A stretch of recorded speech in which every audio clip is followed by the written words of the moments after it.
Bonjour à tous, un déplacement ministériel dans le Jura. Demain, c'est Michel Fournier, ministre délégué à la ruralité, qui se rendra aux Rousses. Un déplacement lors duquel il doit lancer l'indication géographique tournerie et tablette du massif du Jura en compagnie des acteurs économiques de la filière. Il inaugurera aussi le bus santé des femmes et visitera la crèche de la commune ou encore le centre national de ski nordique après Manon. L'Académie de Dijon pourrait perdre 190 postes d'enseignants à la prochaine rentrée. C'est ce qu'annonce le Bien Public ce matin, avec 100 postes supprimés dans le premier degré et 90 dans le second. Des données encore non officielles sorties d'un comité social d'administration ministérielle lundi, mais les syndicats ont déjà réagi. La FSU 21 dénonce une carte scolaire encore plus saignante que les années précédentes. À Chalon-sur-Saône, le 16e gymnase de la ville devrait être prêt à l'emploi au mois d'octobre. Les travaux ont en tout cas commencé hier à côté de l'espace Jean Zay, quartier des Prés-Saint-Jean.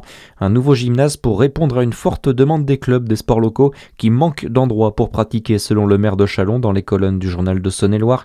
Le complexe sera aussi ouvert aux écoles de la commune. La fin de l'ADSL depuis hier pour 763 communes. Le réseau cuivre continue son arrêt progressif entamé il y a un an dans notre région. Pour cette fois, seules plusieurs communes du Doubs sont concernées. Dans le reste de l'actualité, en France, le projet de loi de finances 2026 part au Sénat. Les 2 motions de censure ont été rejetées hier par les députés, ce qui permet l'adoption du budget par l'Assemblée nationale après l'activation du 49.3. Le Sénat qui examinera le texte demain devrait le rejeter d'emblée avant un retour au Palais Bourbon pour une adoption définitive.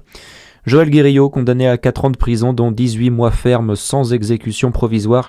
L'ex-sénateur a été reconnu coupable d'avoir drogué la députée Sandrine Josso pour la violer le 14 novembre 2023.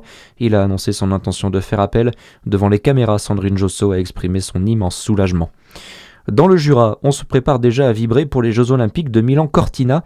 À moins de 2 semaines de la cérémonie d'ouverture, le ski club de Grandvaux a décidé de voir les choses en grand. Pour soutenir Quentin Fillon-Maillet, le club formateur du biathlète tricolore veut financer une fan zone dans la salle de la Chaumus.